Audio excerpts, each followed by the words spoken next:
Amos, chapitre 3. Écoutez cette parole que l'Éternel prononce contre vous, enfants d'Israël, contre toute la famille que j'ai fait monter du pays d'Égypte. Je vous ai choisis, vous seuls parmi toutes les familles de la terre. C'est pourquoi je vous châtierai pour toutes vos iniquités. Deux hommes marchent-ils ensemble, sans en être convenus? Le lion rugit-il dans la forêt sans avoir une proie? Le lionceau pousse-t-il des cris du fond de sa tanière, sans avoir fait une capture? L'oiseau tombe-t-il dans le filet qui est à terre, sans qu'il y ait un piège?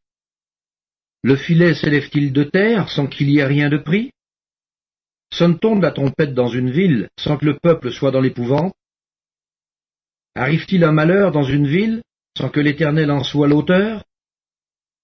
Car le Seigneur, l'Éternel, ne fait rien sans avoir révélé son secret à ses serviteurs les prophètes. Le lion rugit, qui ne serait effrayé? Le Seigneur, l'Éternel, parle, qui ne prophétiserait?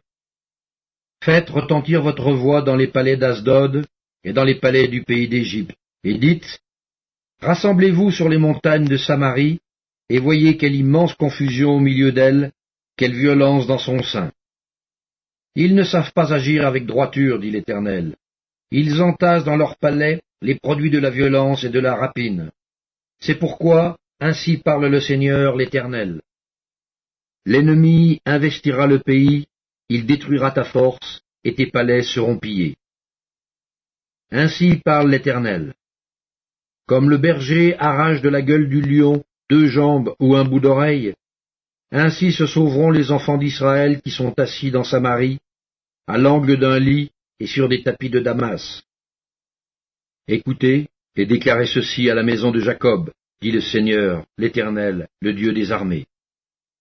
Le jour où je punirai Israël pour ses transgressions, je frapperai sur les autels de Béthel. Les cordes de l'autel seront brisées et tomberont à terre. Je renverserai les maisons d'hiver et les maisons d'été. Les palais d'ivoire périront, les maisons des grands disparaîtront, dit l'Éternel.